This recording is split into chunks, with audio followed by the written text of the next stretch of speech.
What's up, my people? What's up, my people? How y'all living? How y'all living? How y'all living? This young man don't need no introduction. Y'all seen him from last week, and y'all gonna see him again this week. So we gonna let y'all know who this is right now. He don't need no introduction, but I'm gonna give him one right now. We're gonna give him one. Boom. There he go. There he go. We want to thank everybody for tuning in on their night. You know what I'm saying? I know they acting the fool here in Savannah, Georgia with the St. Patrick's Day partying and all this.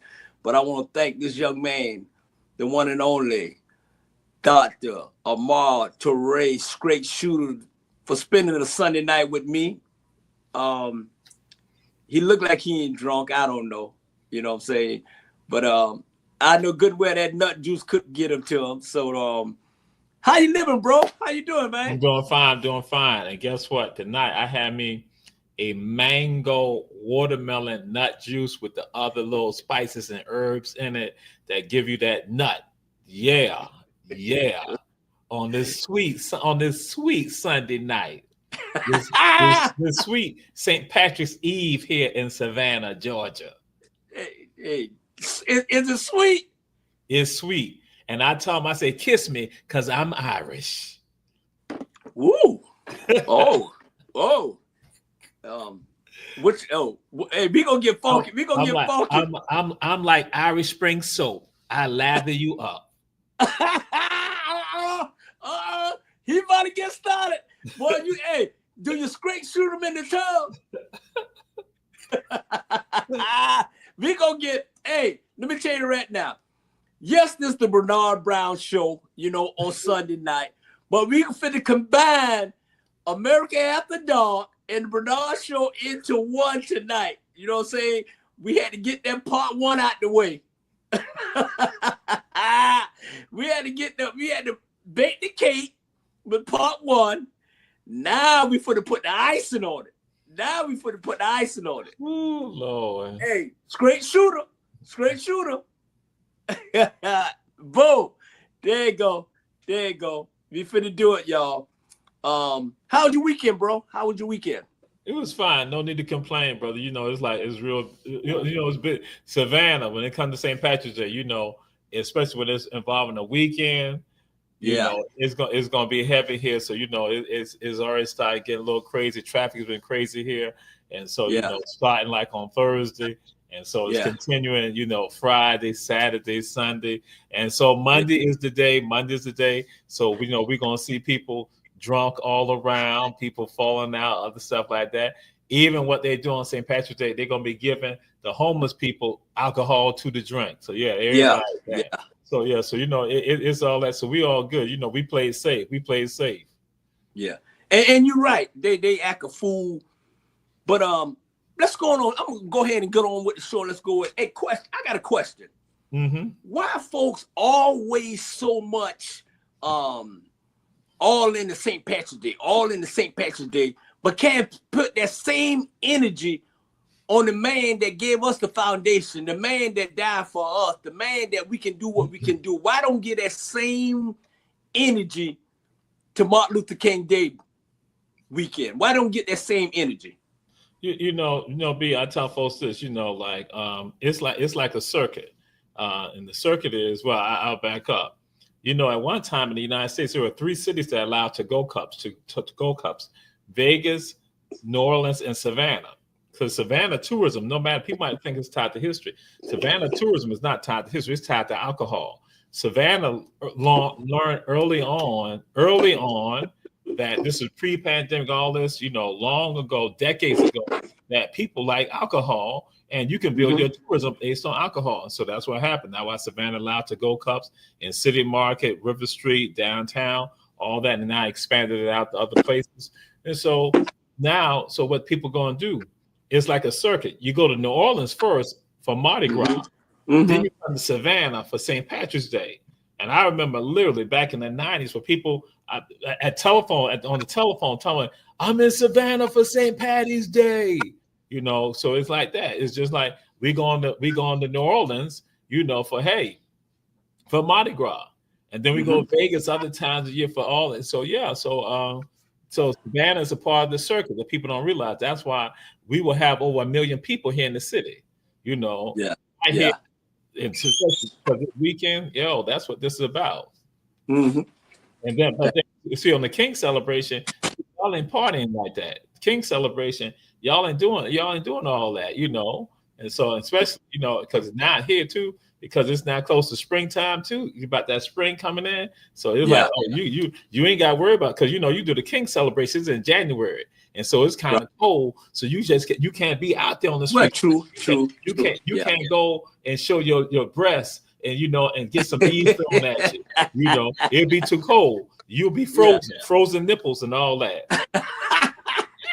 Hey, but you know, you broke it down. You're absolutely right. I wasn't thinking in January it was cold, and in March is spring with all those Becky's running around there looking like they can look. And you know, not only Becky's now, is black, Puerto Rican, Dominican, and I only came down this weekend because man, we both sing and we looking for some honey, money, and everything else. You know what I'm saying?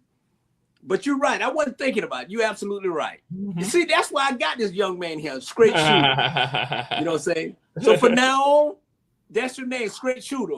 No more Jamal, no more Toure, none of that. When y'all see him in the street of Savannah, Georgia, Hilton Head, his name is straight shooter. If you don't call him straight shooter, he's not going to respond to you. Bam, you got that. You got that. Hey, so y'all check out his brand new book. It's called Dr. Jamal Toure, Straight Shooter. My Life is coming in 2026. It's gonna be one of the New York bestseller. You know, that's what we're gonna roll with. That's what we're gonna do. That we're gonna roll with. So I got a question. Mm-hmm. I know a lot of people misunderstood, and I know a lot of people you know, take you as radical. I know a lot of people can't sit down and talk to you because you that straight shooter. They don't want to hear what you got to say because you know you're gonna keep it straight shooter. What was you just born with that? You just have something in your life that just made you so angry that you know what? I got to do this. I got to take care of my people.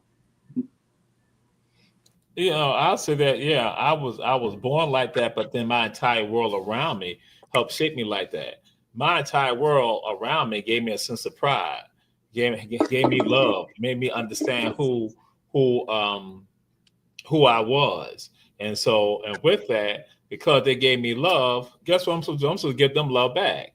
Mm-hmm. So if I'm not around people who ain't got no love for my people and do my people wrong, then guess what? I need to stand up about that if they can't stand up. And so that's a part of what happened. I began to see how that things were happening. Well, and I'm going to back up that, like I said, the world I came from was a world that I never knew anything negative about being black. So because of that, so when other people coming at black people, I'm having a problem with that because, see, I understand my world telling me everything is great about being black. So, and I realized that there are some people out there who weren't feeling that way. And I was trying to figure out why, because then I had to later on realize and find out that because their world didn't give them that same sense of pride. So guess what? I ain't supposed to hold on that for myself. I'm supposed to not make sure other people know that. And so I got to speak out and stand up when I'm supposed to speak out and stand up for my people, because guess what? That could be me. And I just told me and somebody had a conversation about this on Tuesday. And that's what I said, listen, guess what will happen? I might be on the other side of that desk and that you might be able to help me. But if I treated you shabbily, if I treated you dirty, you ain't going to look out for me. But if I treated you with respect, guess what? Even if you can't do something, all the things I want, you can at least try to do something, because then you'd be like, he looked out for me. And I tell folks, like, if I'm traveling on 16 and my car break down, I want you to pull over. When you realize that, pull over and help me out. Whereas some people, they do you wrong. Guess what? You see them on the side of the road, you be like, good for them, and you keep going. Yeah. people let me piggyback on something that you said last week. When you talked to the young lady and you told her that you was mad with her. You know what I'm saying? You remember that you was mad with her. Yeah. And she said that was a good thing. I'm like, okay. Yeah. So do people, like, I know sometimes if you're not mad at something, if you're not really mad at something, then that passion ain't gonna come out. Because I think passion and mad go together. Do it go together? I mean, that with regards to someone, it is absolutely connecting. You see, and now I even push it to another level. I'm gonna say that people say, I don't have no passion, I got purpose. Because because what they do, when they say you got passion, they think you ain't thinking. When you say you got purpose, guess what? That means that he know what he's supposed to be doing. Now he's like, I got a purpose in my life. Guess what? That means I know. It's just that it ain't no passion, because then you think it's just all willy-nilly. No, it's not. And so and with that purpose, you looking at stuff and you seeing stuff. And some things gonna make you laugh, make you be joyful, make you feel happy, and have all those good feelings. But then some other stuff you can be like, what the hell? Like, and then you're gonna look at why is that happening? Then you're gonna say, I gotta address it. And that's, matter of fact, something that happened on Thursday, where somebody told the producer for Our Black Media that they didn't like the fact that I had came on the show and I discussed how this leader was not saying anything about his nephew who head got blown off. And so this person had an issue, because they said when I had said that on the show, and that's when they never tuned back in, because they didn't like the fact that I was not calling this person out who is a leader, and which is their family member. And I'm looking at the person, I'm looking at her, talking to her, and I'm like saying, yo, I do that with everybody. Even that's what I mean. Y'all got the right to do that with me, essentially. If I'm supposed to be leading the charge on some things, and I'm sitting silent about it, I'm not saying nothing about it, you got a right to call me out about it. Say, Jamal, how you around here talking about this right here, about these people over here, but you ain't saying nothing right now when somebody done got robbed, somebody done got killed and something like, and you ain't saying nothing about it, but you went over here and talked about them people over there. Yeah. I'm going. It's three P's. I call it 3 P's. All right. Platform, purpose, and potential. The 3 P's. Okay. You have a platform. Yeah. And you have a right to use your platform any way you want to, because it's your platform. Right. You have a purpose to bring the people the best thing that you can bring them on your platform. Right. Yeah. You have the potential to be one of the greatest young men that ever lived, not only just in Savannah, Georgia, but around the world. Right. Absolutely. So I call it, like I said, 3 P's. You know where I got the 3 P's from? Denzel Washington.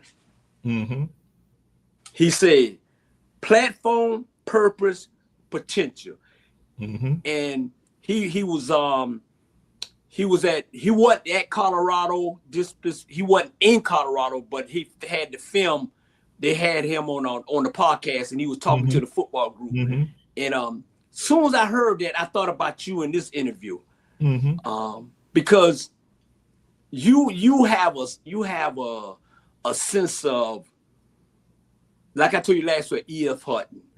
So I know you went to Savannah State. I know you was. Let's talk about Savannah State. Let's talk about Georgia Southern. Let's talk about you as people don't realize that you was a professor, and let's talk about the education part that you had with the straight shooter.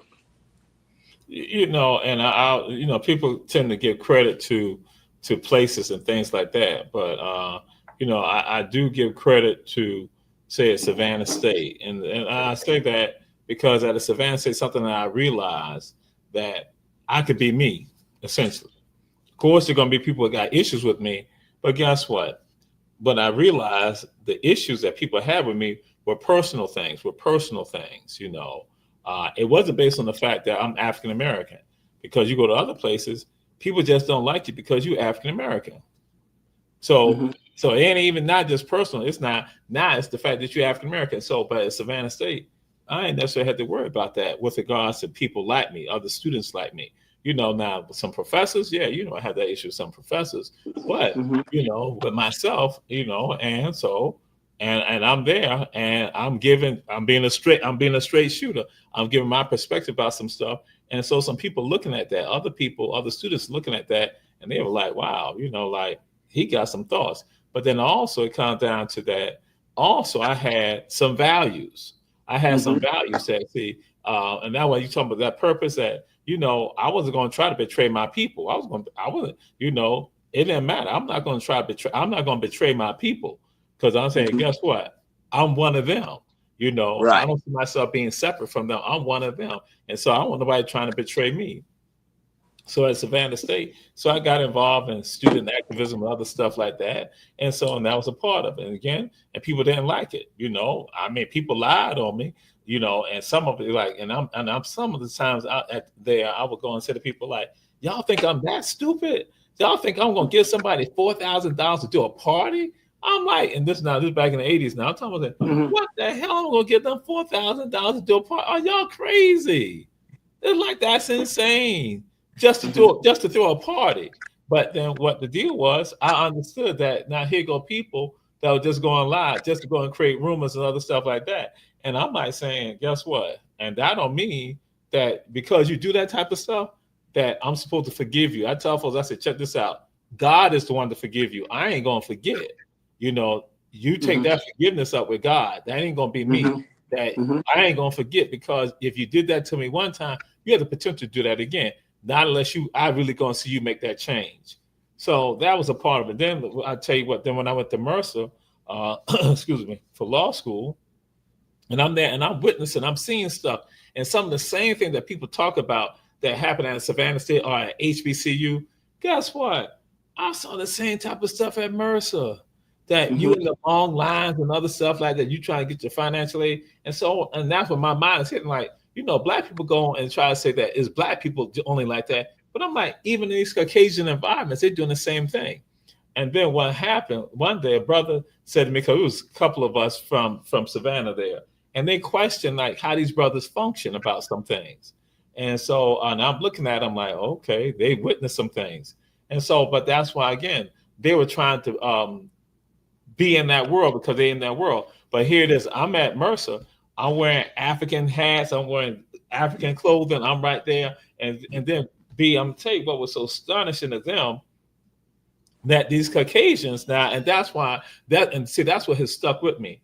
That these Caucasians, that some of them were straight redneck, because someone told me, they said, listen, where I'm from, me and you wouldn't hang out together. You know where I'm Mhm. from. They're like, I'm from Quincy, Florida. And they tell me, and so here go people that you look straight redneck and we talking. But then what happened, they knew that I knew some things. And so then they saw that it wasn't just something just on the surface. They were like, well, hey, wait a minute. I went to Georgia Southern in Statesboro, and this is what we got. And so me and him, when I'm giving, he wear cowboy boots, all that. He got full beard. People looking at it. But then what became more astonishing to him was that these Caucasians, when they got their beer bashes, they will say, Jamal, are you gonna come? Are you gonna come? We're gonna have soda for you. Cause see, I don't drink alcohol, but they said we're gonna have Right. soda for you. Bam, I'll be right at the beer bash. And guess Right. what?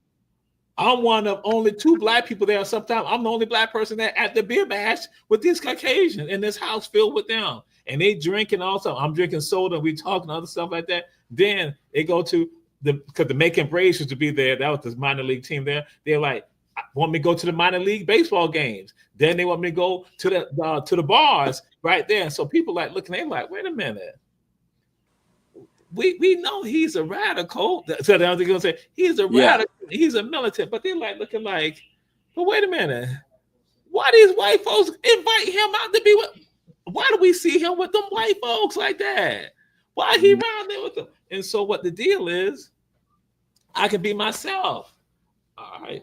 I can be myself, and that's why I didn't have to hide. I ain't have to hide. Yeah. They know what I believe. They know what I'm down with. They know, bam. But then what they saw was the fact that when they needed something, guess what? I'm right there to help them on out. They're like, Mhm. oh, wait a minute. And so for some of them, I know what the deal was, that they were dealing with the situation that here's this black guy that proud of being black, got this African stuff on, wearing these kufis and other stuff like that. But guess what? I can relate to him. So that's what I learned. And so that's why, with me, I tell people, I said, listen, I can go and say stuff about Caucasians, and I go and say like this. I said, the ones who are my friends or who cool with me, they ain't sweating it. They ain't sweating it because it's the truth. It's real. Yeah. I said, now the ones who got a problem are not the ones who want to accept truth. So I said, that ain't on me. Bam. And that's why I said, just like they said something to me, they're like, nah, Jamal, you shouldn't have said that right there. And I got to listen to that about them. Like, okay, well, you were a little hard about that. But that's the thing. And so for me, that's why even today, like, I'm just saying today times when I go and say some stuff that I know some black folks be looking like, why he saying that? I'm like saying, listen, if those Caucasians are sincere, they ain't got no problem. Those Latinos ain't going to have no problem. Them Asians going to have no problem. I said, it's the ones that got the problems that really ain't down with you, because this is the same thing with me. I can accept some of the things that they say, like, Jamal, why did they go and do that? I didn't go and explain it and say, I don't agree with it, but such and so and so. So that was part of my experience. And so come back to Savannah State, guess what? I'm going to impart my people at Savannah State the same thing. But now I tell you, you brought up about Georgia Southern. And the thing at Georgia Southern, I have seen the very thing that I talked about. That's why I'm like saying, y'all protect these Caucasians over here, but do these black folks so wrong. And then what is so crazy is that the black folks is silent about it. And I'm looking at black folks, but you talk amongst yourselves. And I'm like, listen, I said, that's not what y'all supposed to be doing. You all have a right to be here. You have a right to be here, so you need to express your thoughts. But yeah. You're right. That's why, you know what? This because boy, we about to get deep. And I know we got to pay some bills, but I'm gonna come back and we're gonna piggyback on what we just left off, because it's about to get hot, funky, loose. Like I said, I'm combining both of them together. Hey, we going on a break and we will be right back with the one and only Straight Shooter.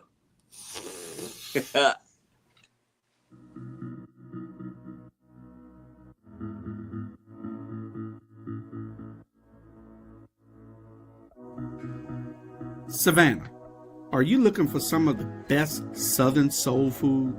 Then check out Kim's Cafe at 714 MLK Boulevard. The food is so good, you'll think that your mother cooked it.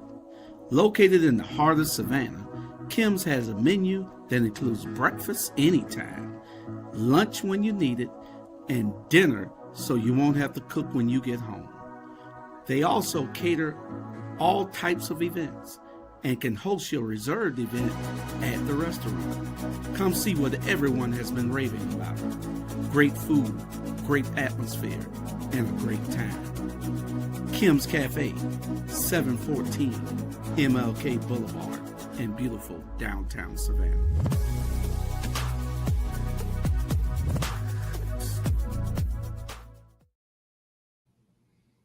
Yes, sir.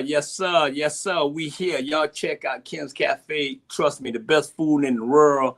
Great food, great entertaining, great people, great owner. Ladies and gentlemen, we back with the one and only Straight Shooter. Inquired Mind want to know. So let me ask you a question. Have you ever? Well, this platform is like I say. I got 2 years of this coming because I'm interviewing my best friends, and I want to clear up. I want people to tell their own story. I don't want people to, they going for him and everybody making up their own story. No, you here with Bernard Brown Show to tell your own story. Is it something that you want to clear up when it comes to Savannah State, Georgia Southern, Mercer, anything of your professor that you did that you want to just clear up to let people know you're wrong? You got misinformation about me. You totally wrong. I can't per se think that it's something. B, I'm gonna tell you like this. I don't give a damn about some of them. That's what I'm like, B, I don't give a damn. I'm like, so Yeah. I look at that's on you. If you Yeah. want, because I'll tell you, because which I had that experience with people. You know, I have people come to me and say like, you know, really, I didn't like you because you were doing such and such a so and so, and this person told us such and so and so, so and so, and I'm looking at them like, okay, and then but later on they go and find out, just like I said, like the occasion when I was at Mercer, they found Yeah. like, Yeah. wait a minute, like, yo, he cool, you know, he like Yeah. he all right, you know, he Yeah. got his own ways, but you know, he's straight. Yeah. So and then so he got his own ways because he just real, you know, he ain't sweating, he ain't pretentious Right. like that, you know. Yeah. So he ain't trying to front. So that's why, and that's what people and I'm telling you, that's what messed people up more so than anything, just being real. I was like, telling them, I said, listen here, I was like, you know, my shenanigans, you know, is just simple. My shenanigans is just simple. Whatever it is. Shenanigans, you know, I ain't want to say the sh, you know, but I said shenanigans, you know, shenanigans, you know. So the shenanigans for me is, like I said, it's all simple. I say y'all be trying to complicate it. I'm like, yo, listen here. If this what I am, bam, roll with me like that. I say how I am to you, that's what you go with. I say now, if you didn't want to take it to another level, we're gonna go to another level. Don't think that just because I might be cool and chill for a second or two, you think, oh yeah, he's a pushover. Yo, I said what I'm doing is like I ain't trying to waste no time with some of that shenanigans that you doing, you know. Right. So my thing is just like it's all simple, and so that's why I'm like I ain't concerned about, you know, about some folks. And you know, I tell people this right here. I said I will burn bridges. I will burn bridges. And I don't give a god doggone, because guess what? I ain't even trying to cross it. I ain't even trying to come back. Because once I burn that bridge, guess what? I'm finished. I'm through. Bam, I'm moving on. I ain't even sweating you no more. I'm like, I would rather starve than do something like that. And people like, look, like this dude is crazy. And so that's a part of my experience. Some of the things that, again, people think, well, you know, they try to retaliate against him and stuff like that. You know, I don't be sweating that, because I throw it out there like this. People, I tell people, I say, if you love God, you have no fear of man. If you love God, you have no fear of man. And so I'm going to look like, hey, guess what? The blessing's going to come because I'm going to keep going forward. I'm going to keep growing forward. That's what we're going to do. And so, so that's why. So people haven't, you know, because like, you know, I have, I remember one of the things at Georgia Southern, like, again, because, you know, like having to pamper some of them, the students there, particularly I'm talking Caucasian students, because again, someone not used to having to deal with a black man, an African-American man. And so my thing, some of them began to buy inside getting. They started saying, listen, do you have articles? Do you write? So now, because I'm hitting themselves about humanity. But some of them, they still don't want, they don't want to make that, they don't want to go beyond. They want to still be right there with their own concepts and other things like that. But I got a group of them, bam, right on it. Even same thing at Savannah State, that, you know, I got those folks who are now buying into it. Because I tell them, I said, it's about changing the world.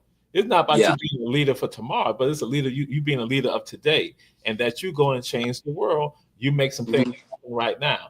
And that in particular for Caucasians, I need you to go into your community and not give that information to your parents, to your family members, to your church members, to your society, your organization members. I need you to go your community. I need you to go and do it to change the world, because we see all this propaganda.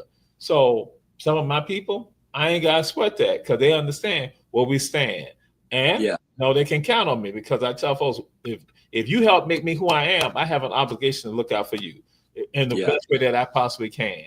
And so that's why I say again, and so with black folks, it's the same thing. Like, if I look out for you, I'm going to do that. I ain't sweating, because I got this one, because, you know, I tell some people, I said, they're my family. Like one of them, she's Vietnamese from California side. And so she discussed some things with me. She hit me up like, hey, I remember you told me such, such, so and so and so. I said, yeah, such, such, so and so, so and so and so. And just rolling. And she was like, I appreciate, thank you. I said, listen, we family. I said, if I got it, then I gotta give it up to you. I said, we family. You ain't never feel like you gotta beg for nothing like that. I said, because guess what? We family. If I got information, if I gotta write a letter for you, I write the letter. That's my job because you helped make me who I am, and so we family. Yeah, and you know what? I'm going. First of all, I'm going to clear up something with me, and I'm going to clear up something with you, and I think this is a great platform right here that we talking about it. I think the discussion that we talking about, I think we need to bring it up because people scared to bring up the conversation. Let's get something clear. We are black men that's living in America. We don't see color.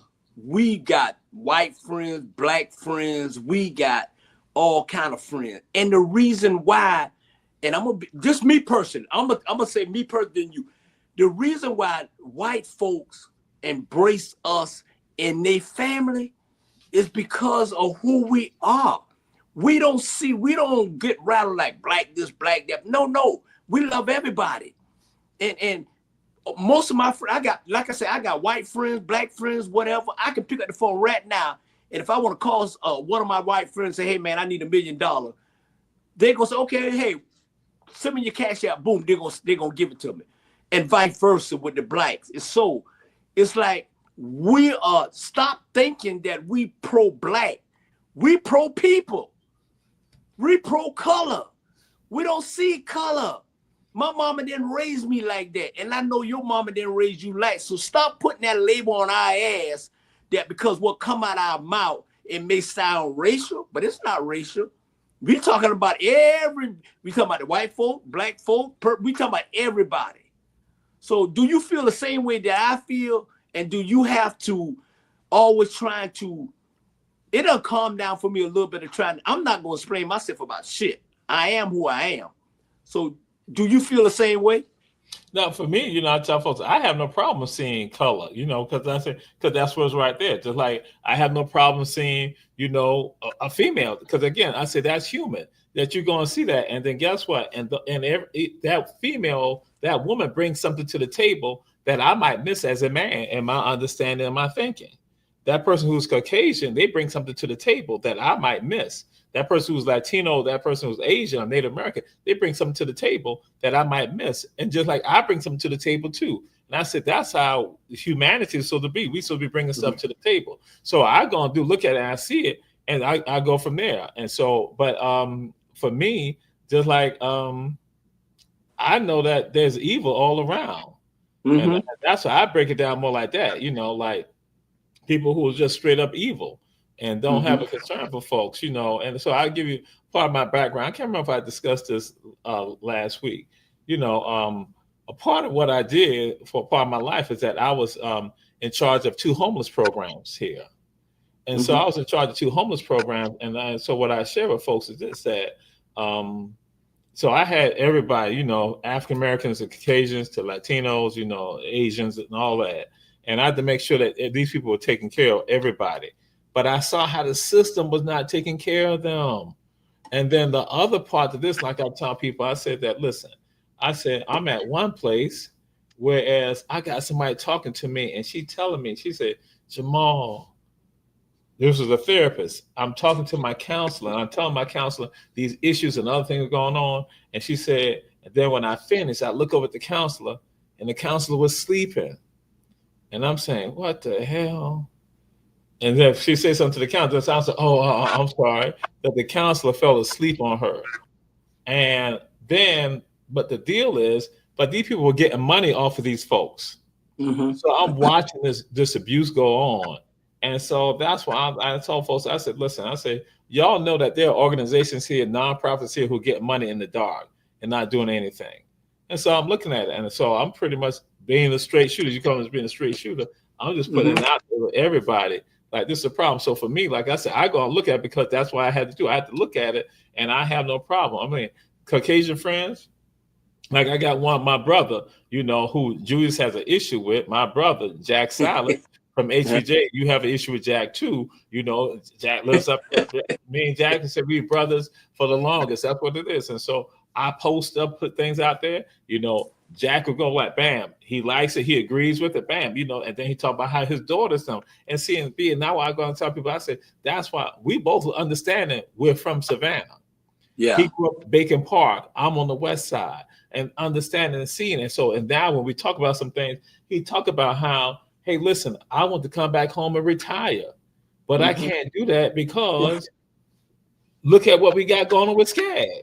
So, and that's why, and then I say, yeah, I say, and so he didn't understand that when I'm speaking about some of this right here, yes, people think it's an African-American issue, but then he realizes that, hey, listen, he also, this is stuff that he's trying to help with my mama, that again, to help my mama. So I throw that out there and say, hey, I look at it. And so, yeah, it's about me looking at people. And I say, guess what?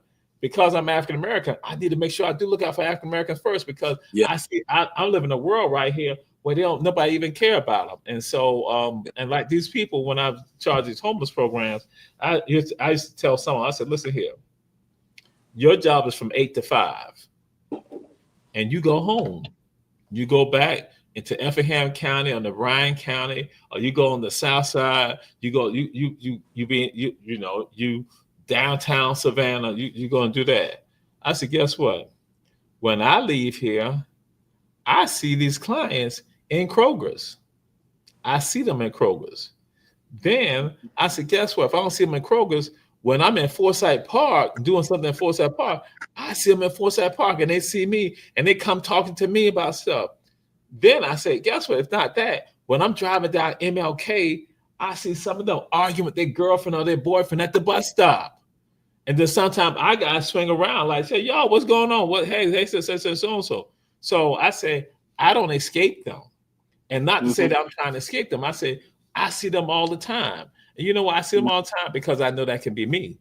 Yeah. Just like I tell them the last thing after like I share folks, I said, listen, that little brother and that little sister who's walking with their grandmama to the laundromat, I'm always thinking about what type of world do they have?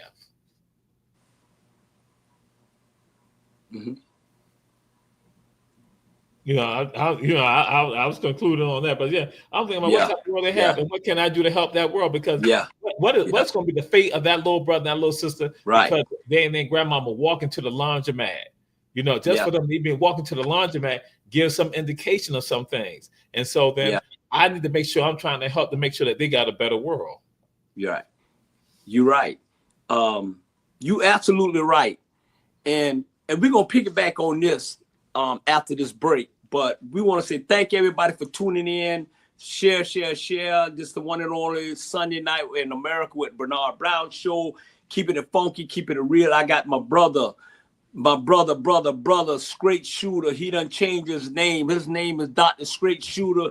Check his book out on 2026, and he's going to tell you everything about it.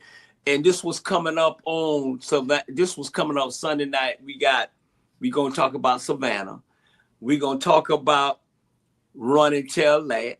We're going to talk about the one and only Hot 2100 Savannah, Georgia. Ladies and gentlemen, thanks for staying with us. Share. We'll be right back after this break.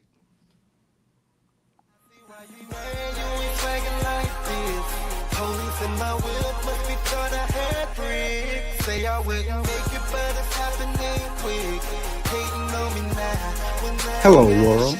We're here, serving Savannah, Atlanta, Jacksonville, Brooklyn, Houston, Philadelphia, Los Angeles, and the world. The best music all the time. The greatest songs ever made, every time.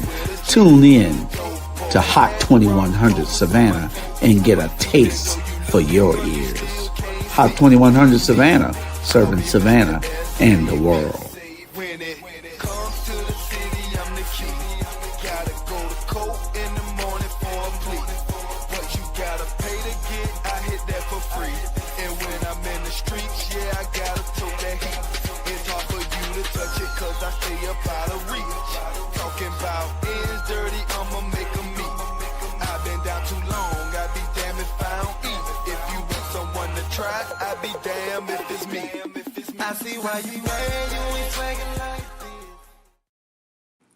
Yes, sir, man. We popping and locking and popping. We got the one and only Straight Shooter Share. Hey, check out a hot 2100 Savannah, Georgia in the rural. We got the one and only Jamal and Jules come on Saturday morning from 8 to 10. And we got the one and only RG come on from 6 to 8 on Monday and Tuesday. And then we got the one and only My Lady, boy, she come on from 10 to 2 p.m. every Monday through Friday. The one and only, the DJ, she fine as hell, y'all, and she play great music. Hey, I want to piggyback what your friend Jackson said, and we don't have no problem with you, Jackson, man. I don't know where Jamal get that shit from. You know what I'm saying? We don't have no problem. I don't know where you get. I don't have no problem with him. You know, I don't. But we gonna move it on. But I was in Savannah, Georgia, Jamal. I stayed down there for 1 year. When I was in Atlanta, I kept saying, man, I'm going to move back to Savannah, Georgia. I'm going to retire in Savannah, Georgia.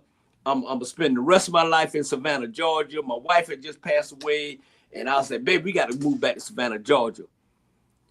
Man, I was down there for 1 year.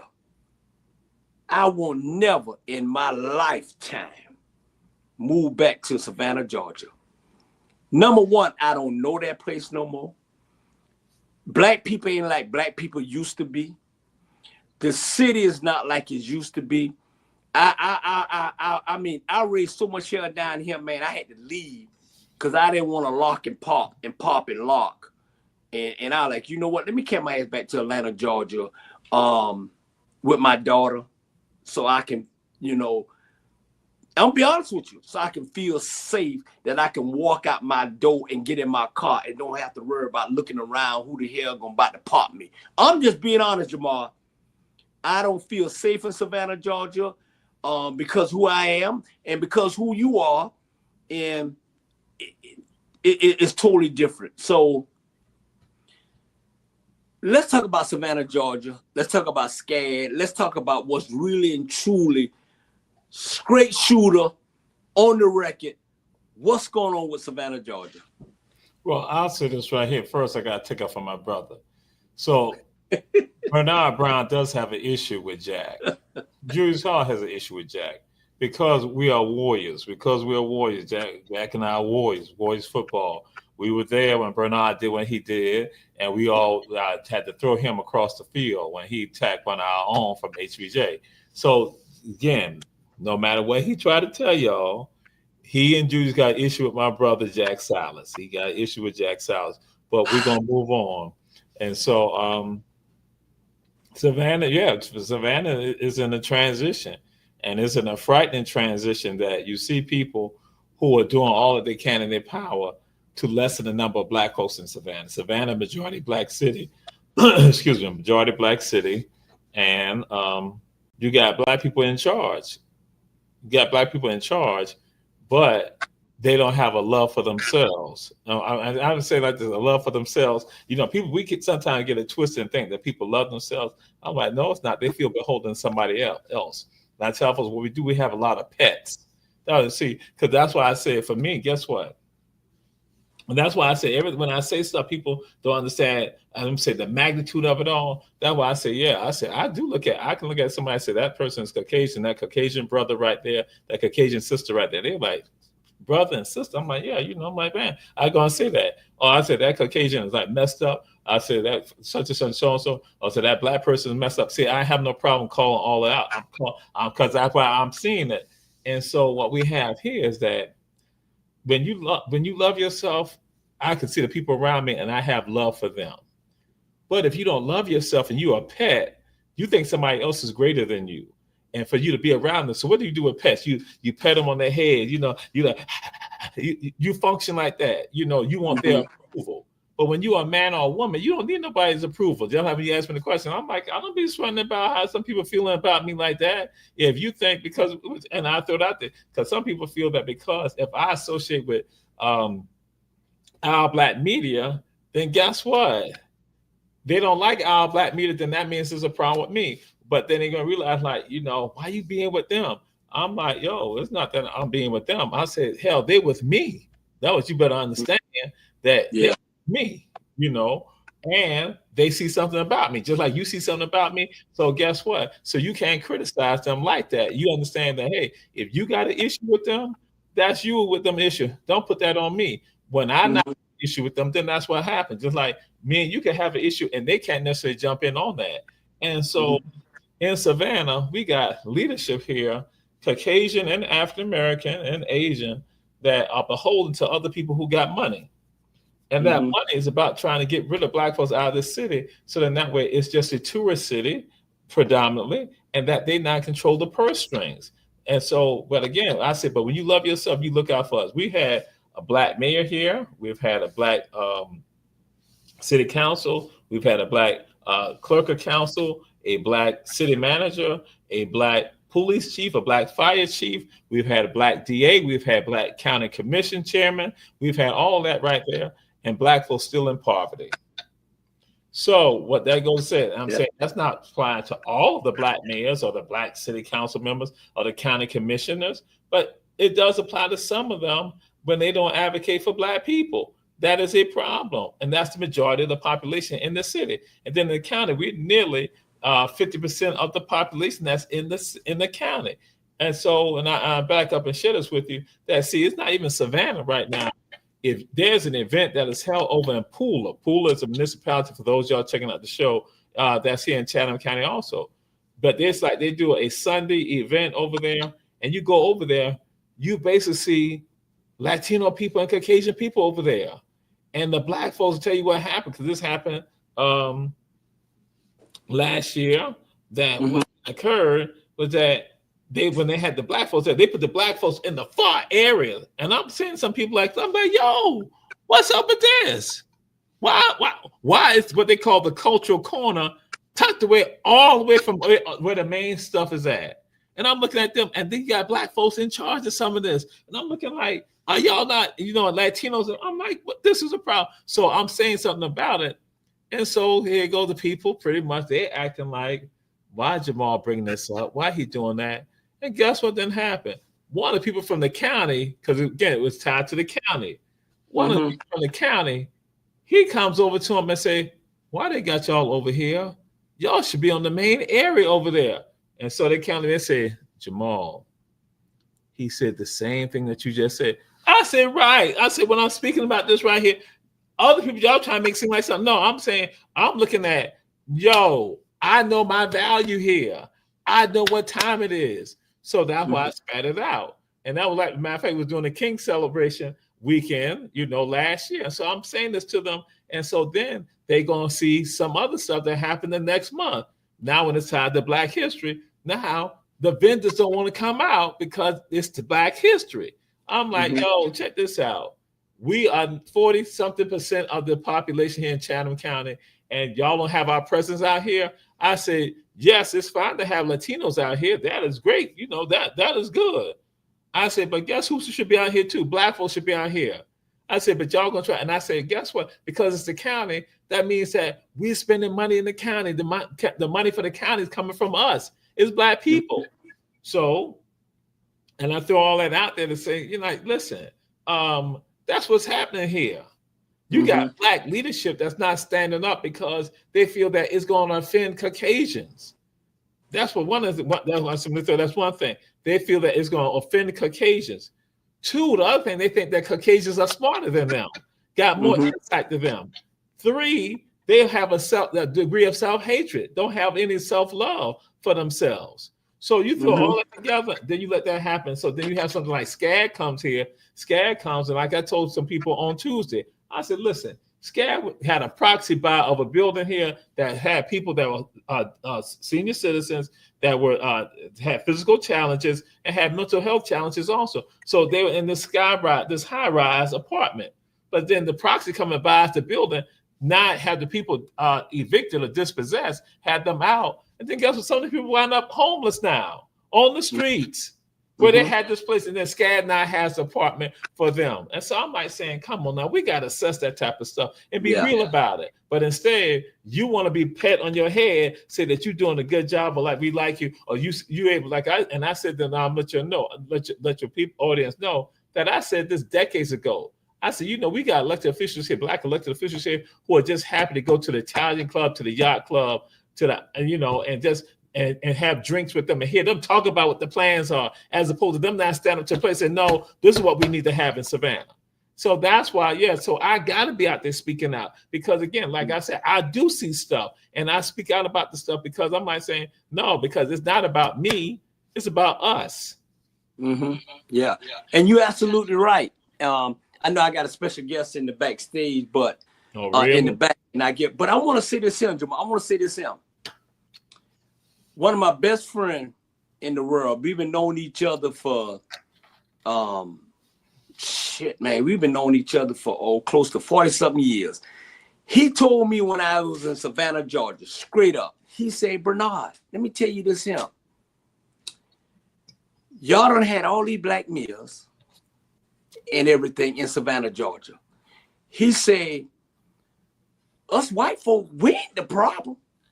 He said, y'all need to take it upon yourself. It's like this here. Maybe y'all need to change mayor. Maybe y'all need to change color, because we don't have, he said, this is what he said. He said, white folks in Savannah, Georgia, we doing just fine. That's what he told me. And this my best friend. He said, we doing just fine.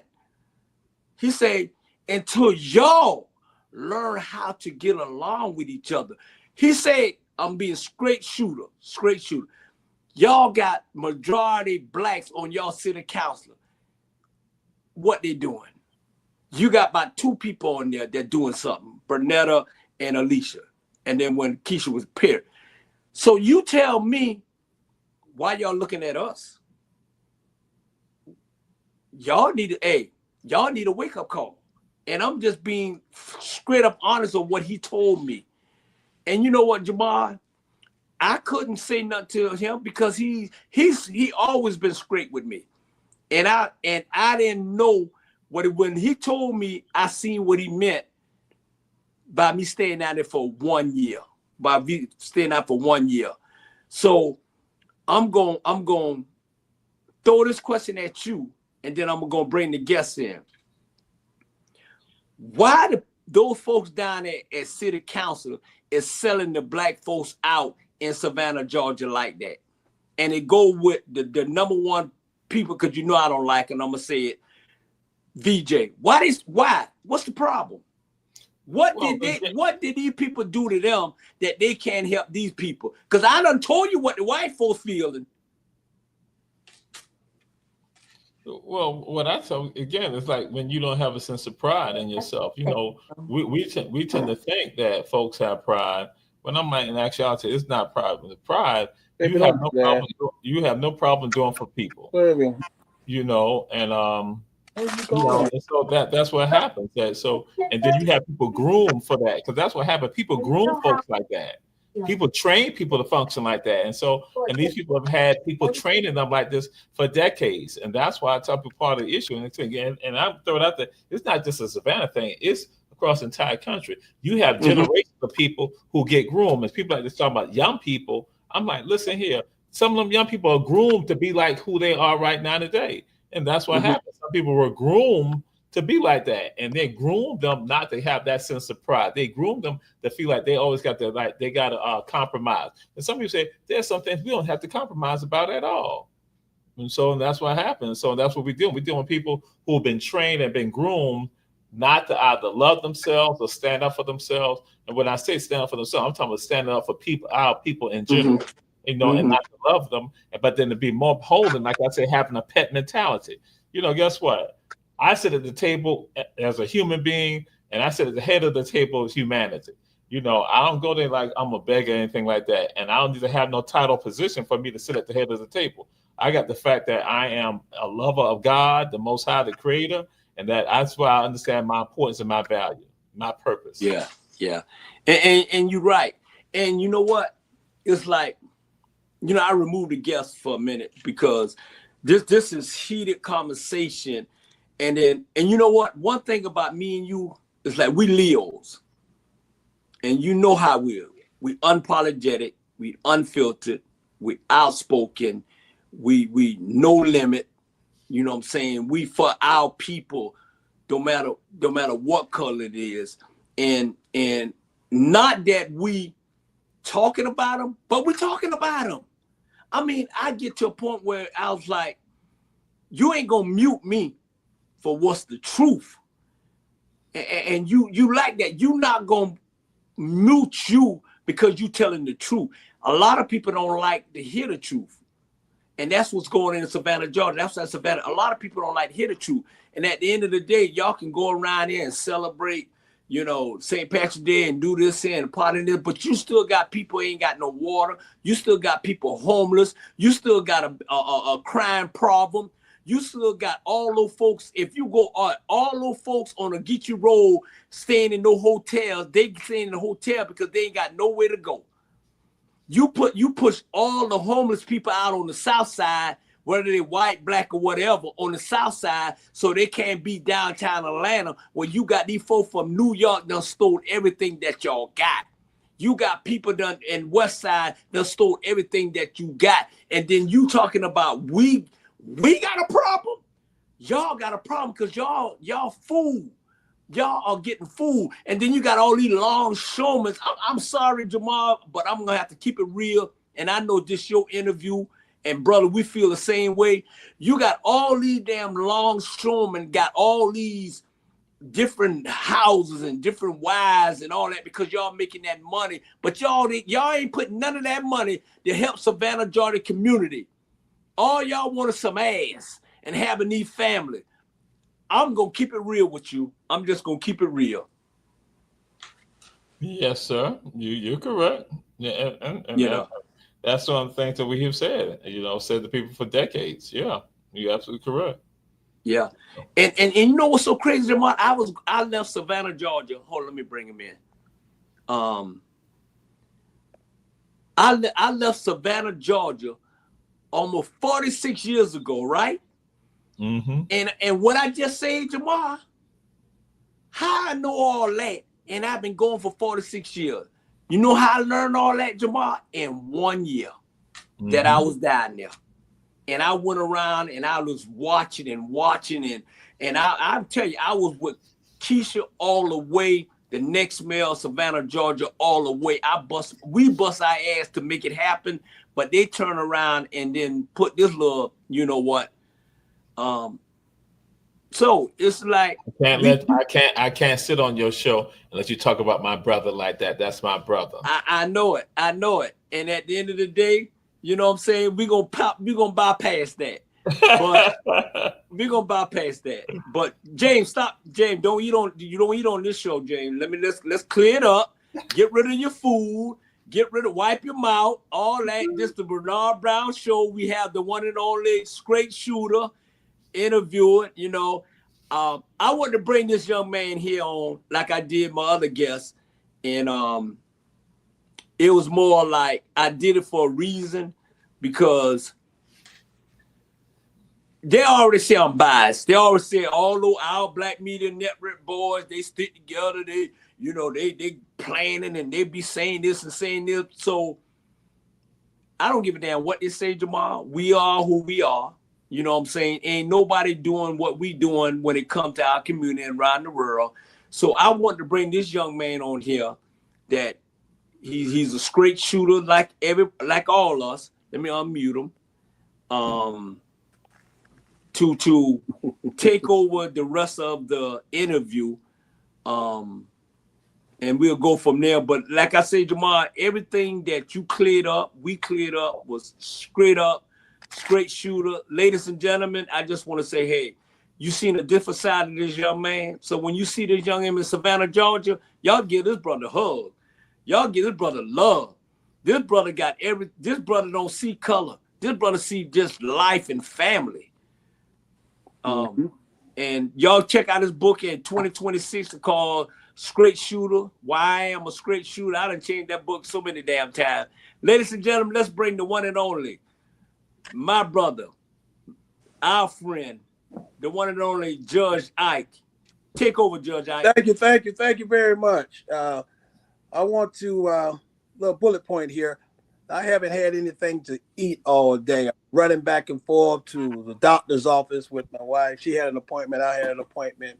Got home pretty late. Then when I got home, I logged in on the sports show, and now I'm here on your interview with Jamal. So it's been a long day, and I haven't had anything to eat. Not once can you say that you saw me eating on any platform. So I just want to get that out the way.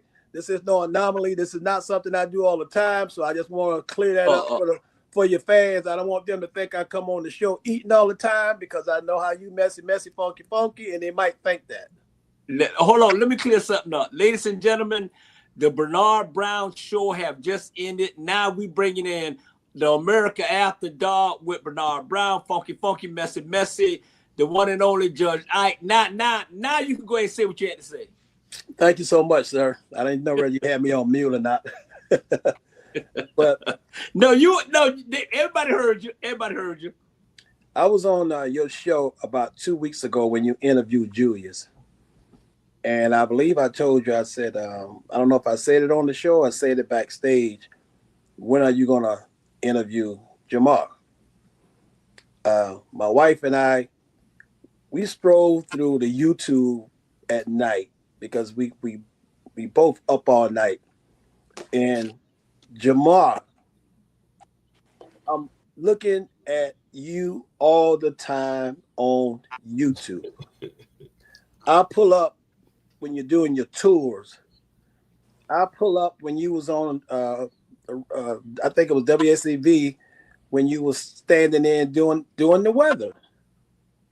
I pulled you up when you was speaking at Jenkins. I pulled you up when you was in Sulawesi. I pulled you up when you was in South Carolina. I pulled you up the other day when someone was interviewing you concerning the plight of Black people during Black History Month. I'm always pulling you up, and whether you know it or not, I tell Bernard all the time, I get a lot of inspiration from Jamal. I learn a lot of history listening to Jamal, because I like to dive into the history myself and just pull up stuff to learn from myself. But I get a lot of information from Jamal. He's intelligent, he's smart, he speak well, and he know exactly what he's talking about, and he don't bite his tongue. And the last interview I saw when last month during Black History, and this white young lady was interviewing you, you was a straight shooter. It was intermittent because she was talking about other things, and it was coming back and forth because it was like a 5-minute interview, so like a segment on WSCV concerning history of Savannah, and the knowledge that you have with your history in Savannah and just the coastal Empire State, period. I give you your kudos. I truly do. I truly do. And anytime I'm talking with my friends and we get into a discussion about Black history, I always bring up Dr. Jamal. I always bring up you and say, hey, I know somebody that can really break this Black history down for you. And if you didn't know, when you get through talking with him, believe me, you will know. So I commend you on that, my brother. And I want to dive into it and ask you a quick question here. I got several questions for you. Not going to be all night. Did someone or some group inspire you to be pro-Black? Was it a mentor? Did something happen in your past that made you say, you know what, I think it's time for me to fight for Black people? Or is this in your DNA? So what inspired you to focus basically on Black people and helping Black people? Not saying you don't help any other race of people, because you do, and I see you talking to them all the time. But what inspired you to say, you know what, I got to help my people first before I can help anybody else? Well, absolutely. I say it is part of the DNA, and just like I shared with Bernard, that it's the world that I came from. The world I came from was a world of beauty about being Black, of joy being Black, hearing about Blackness. And so that world, it shaped me like that. And so that's why when I didn't see the pain and the anguish, that means that I got to do something about it. And so that's what shaped me to be who I am, and say that there's nothing wrong with me loving me. I should love me. And then if I love me, then that means I can love everybody else. If I don't love me, then I can't love nobody else properly. Exactly.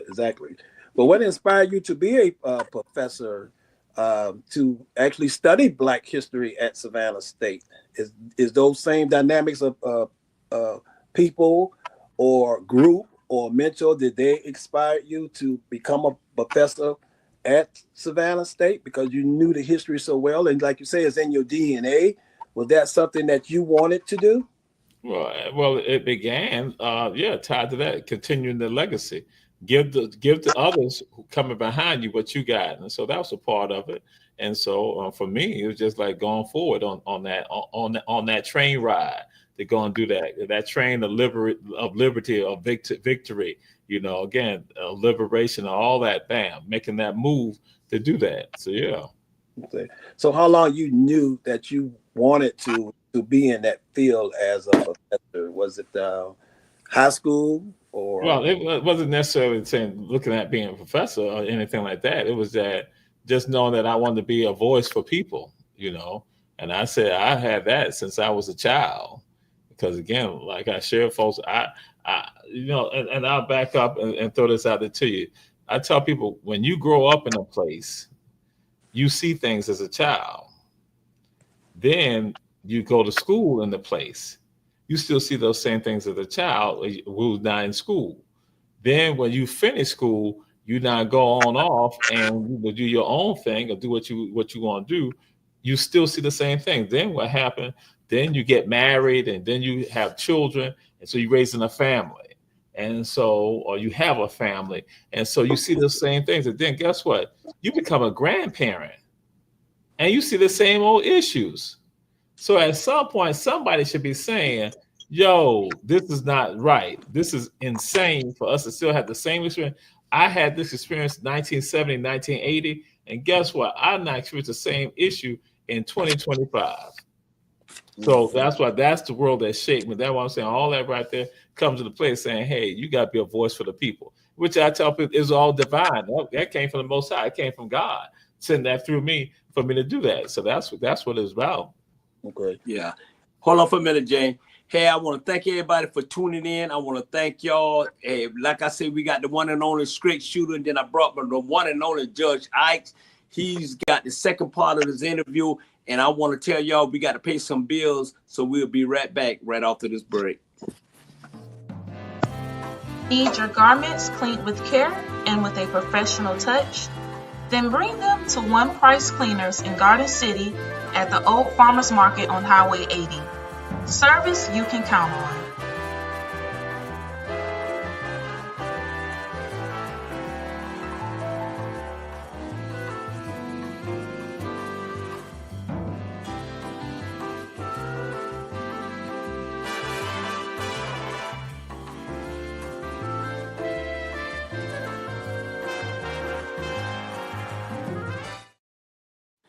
Yes, indeed. We want to welcome One Price Cleaner, Garden City, Georgia, the Farmers Market on Highway 80. Black-owned, black operator, best price in town. I want to thank y'all. We all in Savannah, Georgia. We all in Savannah, Georgia, having a good time at the end of the day. And we got the one and only straight shooter. He done lost his mind. And then we got the one and only Judge Ike. But I want, you know what I might do? Let me tell you, this is what I'm about to do, y'all. This is what I'm about to do right now. Hold on. I got to do it. I got to do it right here. I got to do it. Hold on, y'all.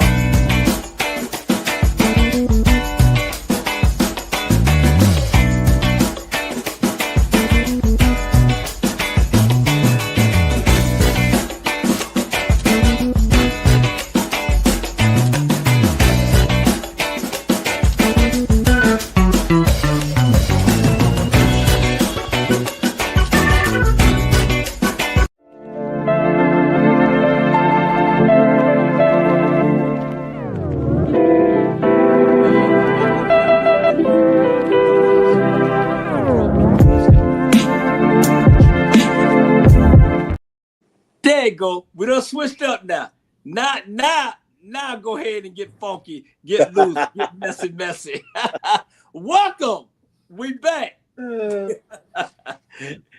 What had happened was that Julius Hall, one of Julius Hall aliens had tried to kidnap me, but I have fought it off, since Julius Hall, him and Fritz believe in aliens. Lord have mercy. And I gotta say this now. Tell me now. I just want. Can you just be honest? I know you're interviewing me, but I gotta say, is not that music for that timer, but for the countdown? Is that not some funeral music? Is that not some funeral? That's funeral music. Hey, you know what, Jamal? This what happened. Let me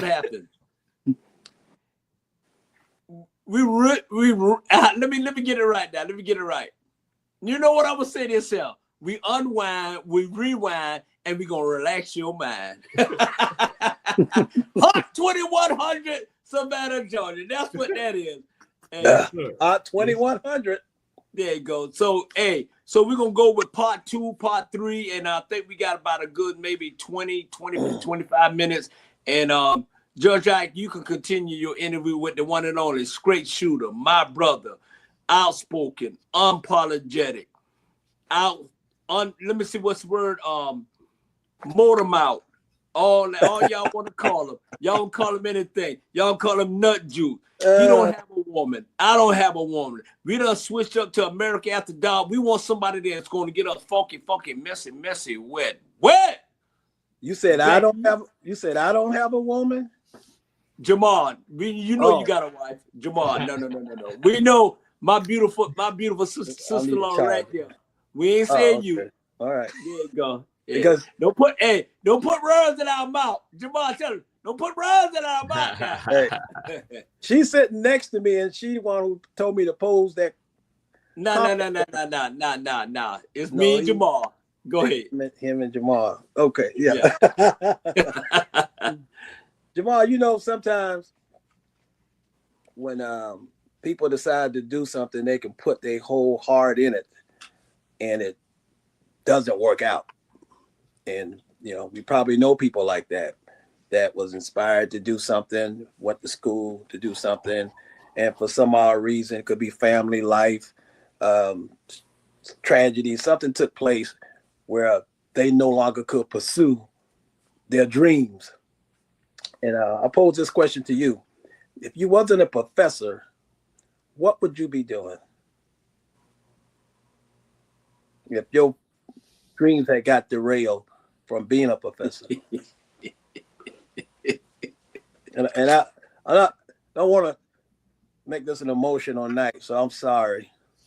But if you got the strength to answer that, but if not, I understand. Because I can't see you as doing anything else. So I would love to know, what was your plan B if plan A didn't work? Because we all know now plan A worked for you. It don't work for a lot of other people. Oh boy. So now I'm going to disclose something to the public on America After Dark that most people don't know.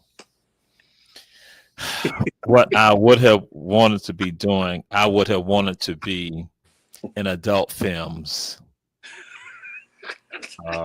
Excuse me, sir. Can you repeat that? All I heard was an adult. I would have wanted to be in adult films, and probably at times directing and also writing adult films, and demonstrating adult films. Though, since I've not disclosed something most people do not know, probably I would say this, probably out of all the people who know me, probably maybe only about 5, right now, about 5 people might even know that, because since Bernard asked me some questions early on the other show, we would travel, me and some friends, we would travel, and then I would just discuss with them, scenes and other things like that. And they were like, this guy should be doing pornography. He should be. So since I have not known, so you have an absolute exclusive that people who know me pretty much all my life would never know that, but that's what I ideally would have wanted to do if I was not doing what I do right now, from tours and all that. That is still something that still lingers in the back of my mind. I could have been doing stuff like that, and it would have been the right way to do it. Okay. Wow. It would have been a job. It would have been a job. It would have been a career. Yeah. It would not be based on lust and other things like that, ungodly stuff. It would not be like going to Magic City and things like that. This is America After Dark, so I can talk like this, America After Dark. It would not be like going to Cheetahs and, Tail and all that. Well, that was a shocker for many people now. And what I know for sure. With that being free. You're free. with that being said, don't tell Julius Hall that, okay? Yeah. That's how most people start out in the adult filmmaking. Either they ventured out in strip clubs, or they stayed up too late when mom and dad had these late night parties. Not P. Diddy type parties, but social parties that the elderlies had when we was growing up. We used to see our grandmother have these social parties, and we used to peep in, and she'll look and run us back in the room. So was it something you saw? What? I didn't mean to interrupt, Lil James. I didn't mean to interrupt you, Lil James. I promise I didn't. And I know this is America After Dark. But why are you telling mama business? Because he told us something personal that I didn't know. Personal business. They ain't got shit to do with mama. No, they ain't got nothing to do with mama. No, I said the social parties that they used to have at on weekends, selling dinners, Yeah. and that sort of bleed it off late in the night with drinking and talking and playing cards. This ain't about mama. This ain't mama. Don't bring mama up in this shit. Okay, well let me take mama out. Let me take mama out. Let me take mama out, and I'm gonna focus right in on Jamal's home. It's Jamal, ain't mama. Okay. Did you see your parents? Carry on. How about carry that? On. I rephrased the question like in court. Sorry, Judge. I appreciate it.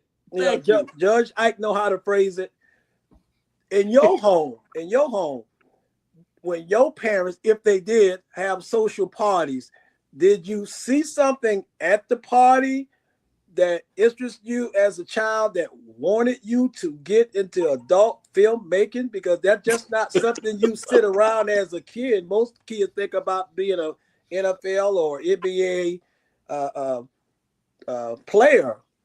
So I'm kind of taken back by the question, but that's the only reason why I'm hopping on it, to try to peel back some layers to want to know what brought that in. Far as you it wasn't anything from my family. It's just that I had liked beauty. I had like how women look. I like how girls look.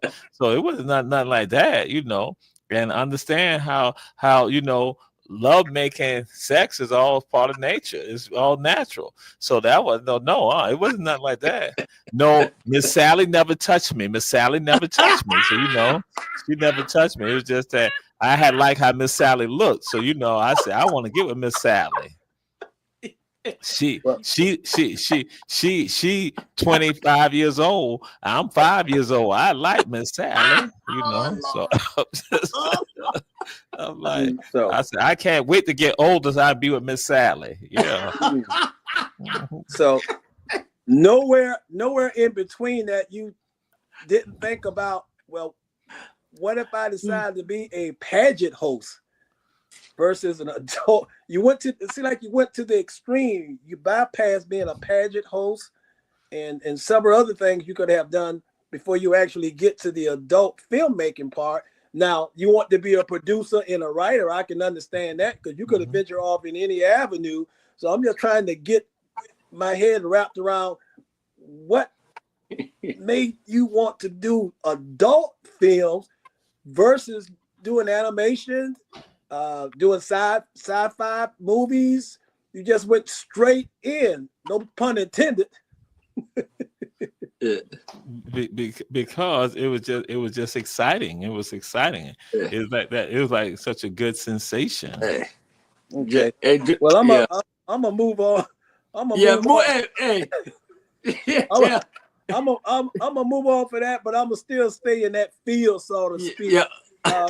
What kind of music and movies do you like? I like hip hop. I like reggae. I like R&B. I like jazz. I like rock. I like I like all of it. I like gospel. So yeah, I like world music. I like it all. Yeah. Have you ever played an instrument before? Any type of instrument, drums? No. I do some drumming and stuff like that, and I play with chords, but I'm not proficient in it. But I do use some of it. I got a guitar at the house. I started taking guitar lessons and started doing keyboards also, but I haven't been able to do it in such a long time. So You like your strings plucked? You like your strings plucked? Oh, absolutely. That's a wonderful thing to have your string plucked. You can't beat getting your string plucked. That's why that was such a joyous thing to me. Yeah, It's a sensation. Do you read sheet music or you play sheet music? Oh no, I'm saying I have not evolved to that. That's why I have not been able to evolve to that point. That I would say I had started, but so no, I'm not proficient at all in any of that. So yeah. Okay. So it seems like you're a quick learner. But what is amazing me is that that the quickness right now, I'll be like, oh my God, how can I be that quick? But then the quickness is repeated. Is repeated, and I have younger people going to say like, wow. Like, you're like a younger person, like, like you in shape, because you even with some quickness, you still like right back, bam, I'm like saying, hey, what Jamal. Quick, and it's not, and I started to say it's not based on the nut juice, but the nut juice may contribute to it. You talking about quick? What kind of quick are you talking about? It'd be like, because I'll just say this, like some things, when you like exercising, you might want to exercise for like an hour. But then what might happen is just like, you might be going through the aging process. So it might not be an hour. It might be like 15 minutes or something like that. But guess what? Once you done exerted yourself, it's like 1 second later, bam. Well, actually, you still right there. And so they're looking like, wait a minute, like, hold up now. Like, like I thought you sort of have some gap. You're like, no, It's just, it's that exercise want to come out, the energy, that sweat. So, well, speaking of energy, what is your type? Like small, slim, heavy set, or it doesn't matter? God, look good. In certain look age, good. certain age range. Pique my interest. But I'll tell you what is so funny is that now I've noticed that like this change, and I have to go and say this, that we need sisters to go back to be sisters, to be women, to to take care, because see some, and that's not all. Let's say it's not all, but you have some younger sisters that they project wanting to have that femininity, things like that, that appreciate that glamour, that beauty. You have some, but you have some that I see just like they just they ain't still got it. Well, you have these older sisters. I'm just saying these older sisters that they make sure that and so so this is America After Dark. Let's listen here. Sometimes I'm not like Bernard Brown. My tongue is not as long as Bernard Brown. My tongue is not as long. So So and see how y'all got me right now doing this right here. So and this is supposed to be a family show. So but a family interview. That's what I was told. Bernard told me I got the contract on my phone. He said it's a family interview that will be done. Family friendly interview. But but see, because when you gotta do that, you can get aromas and scents. You know whether it's cinnamon. You know whether it's peach. You know whether it's strawberry. You know whether it's fuchsia. But then you also know if it's piggy. You know all that. And so that was it. So sometimes I will not realize that. And so with some young sisters, that what then happened is that then it almost is on the verge of being almost piggy. You're trying to figure out, like, say, wait a minute, what's going on? Because that's just like, so I'm just throwing it out there. So yeah, it's like as long as they got that beauty and they understand how to take care of oneself. Just like it should be the same thing for me, same thing for me, Well, speaking of taking care of oneself, and women can be complex sometimes, and we all know that. Yes. And some of us stay out of relationships because we really don't want to deal with the drama, so to speak.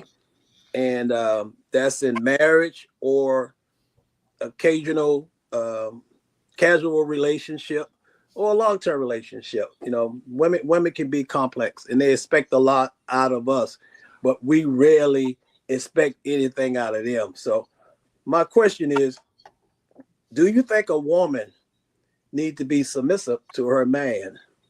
Oh, absolutely not. I have no problem because I was around independent, strong women. So that means that, and in fact, that kind of excites me, when that sister got that confidence. I'm like, yeah, so I have no problem with that. I have no problem. That don't bother me. I don't get intimidated by that. And so I just want y'all to bear with me because I'm going to move into another location. I'm going to move back into the office because somebody else was in there too. And so I didn't know where Bernard was going to be gone on it. But then I see that it's Judge Ike going to where I think, So we about to clear it up. I mean, he made me go and disclose about my desire to be in adult films if I was doing other things. Hey, he just bringing it out, Yeah, I'm sorry. I had to go in that and so Julius Hall then will think he got some ammunition to use and say, "Let me tell you about him." So So yes. And we're going to hold on for a minute. We want to thank everybody for tuning in. We're going to share. We're almost done. We got about 7, 8 minutes, 10 minutes left. We want to say, hey, thank y'all. Support us. Love us. We got the one and only Straight Shooter, and we got the one and only Judge Ike, and then we got the one and only Hot 2100. We'll be right back after this break.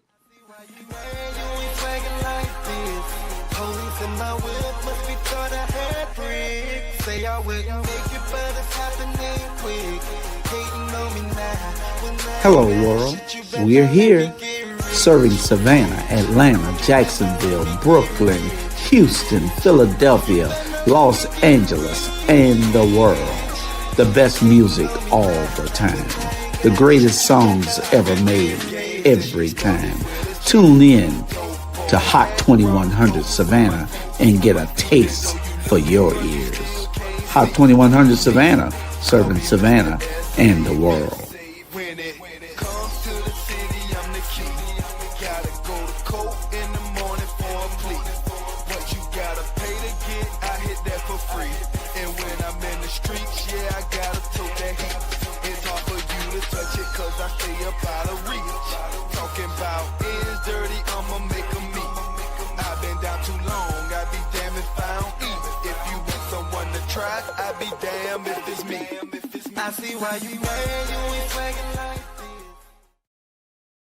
Yes, indeed. We want to welcome everybody.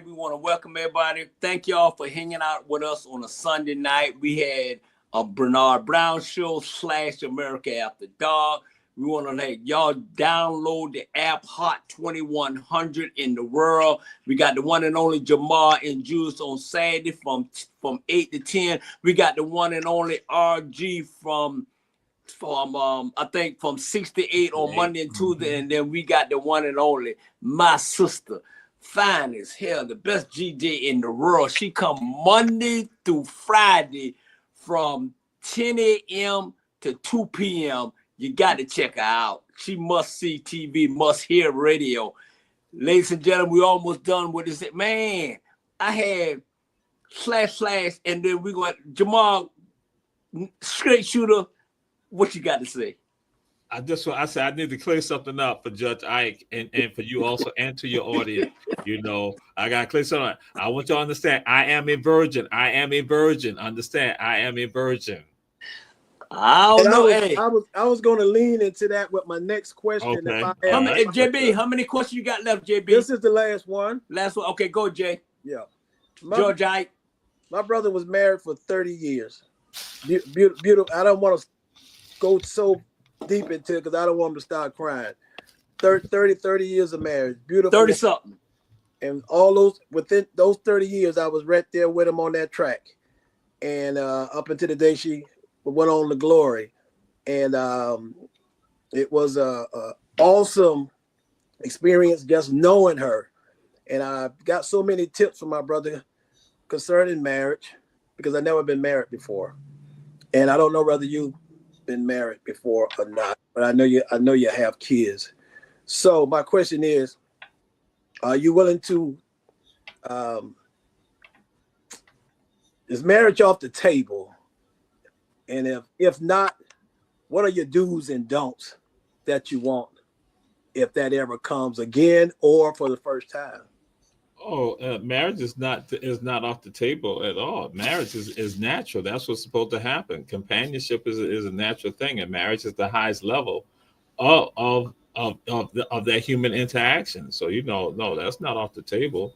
And my dues are there somebody that's sincere, somebody who's supportive, somebody who's real, somebody who is physically attractive that I look at, that when I wake up in the morning, I look at her and I just be stunned at her beauty, at her sexiness, and that I'm with her. That it's an honor for me to be with her. That's how I look at it. For me to be with any woman, it's an honor for me to be with her. That's how I see her as being elevated, that it's an honor for me. So it's not something like she's doing me a favor. It's like, nah, I'm like, hey, listen, that it's an honor for me to be with her, and so that's how I see it.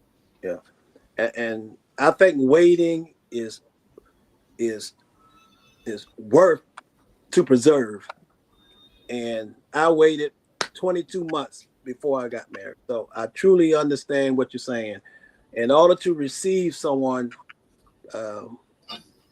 beauty or someone into your heart, you must wait and get yourself fixed first. And I commend you on that, getting yourself fixed first. So when you do meet someone, everything will be cleared out of your system, so to speak. And I'm not just talking about it in a sexual way. Your mind is clear. Your body is clear. Your credit is straight. Your bank account is straight. Everything that you need to do to bring someone into your life that you can grow together. So wait, my brother, until that person come along. And I have no doubt that they're coming because you're an awesome guy and God is constantly watching you and you're doing great things in Savannah. You're helping people. People love you. Keep doing what you're doing. We got your back. God got your back. And we love you, my brother. And thank you for answering some of these tough questions and some of the harder ones that I didn't know about. Adult entertainment. I'm glad you got that straightened out. So if Savannah State lets you go, hey, give Diddy a call because he's in the adult filmmaking too. So you want to get a job right away. You don't want to be out of a job too long if you decide not to be a professor anymore. Well, and that's why I tell you the problem is that because of how I'm out there now, I can't necessarily go and do that. And then I had to battle too many people about they're going to try to judge me and because I have these moral issues and other things like that. that they'll be trying to judge me. So I can't necessarily be able to do that because I struggle with the number of strippers that I have relationships with, not say I go to strip clubs, but relationships and struggling with them on some of this right here. And so I know that some of y'all probably thinking back about me and my girlfriend and her mama and I getting together, and she has a baby that's tied to me, because again, it's not her husband's child, but so I know some of y'all thinking about that. Don't worry about that. Okay. I'm saying that to your audience right now. Don't worry about all that. Don't focus on that. I am a virgin. Okay. Understand that. Yeah. And that's why I say whether some of that stuff in the past kind of led you into thinking I might need to be an adult entertainer, because I know about the baby mama and the mama. I don't even want to get into it, but that's a prime example of getting into the adult filmmaking business with that type of drama that you was in years and years back. So I can see that leading you into that, but I'm glad you're not getting into it. I don't want you to get into it. Stay at Savannah State and they love you. Hey, at the end of the day, I want to say this here. I want to piggyback. I want to rebuttal on something. I want to rebuttal on something what Judge Ike said. And I know damn well. So you mean to say you got to have your credit straight. You got to do all this here to get married. Yeah. Hey, you got to do all that to get married. Yes, we living in different times. You just can't meet somebody and expect everything to be fine. You want everything cleared up out your life before you get involved with that person. You want to be right. You want them to do the same thing. You want them to work on themselves. You just ain't gonna meet somebody on a Thursday and then 4 months later say let's get married. You don't know anything about it. You talking to me and Jamal. We don't give a damn about no credit. We don't give a damn about none of that. All thing what me and Jamal do is, what's the best high school in America, Jamal, before we go? What's the best high school in America? Herschel Vestman Jacobs High School, 1800 East Durant Avenue. If you want to win, you go to Durant. It begins and ends at Durant.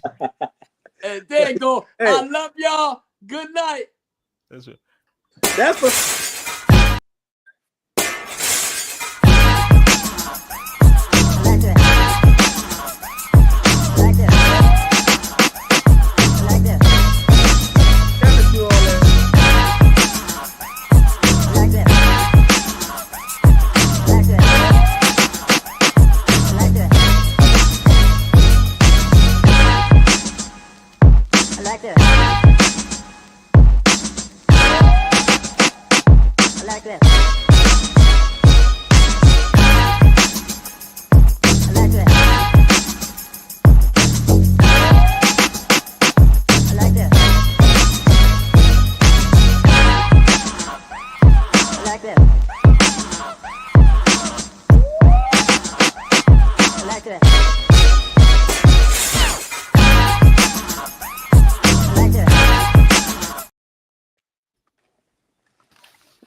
Yes, sir. Yes, sir.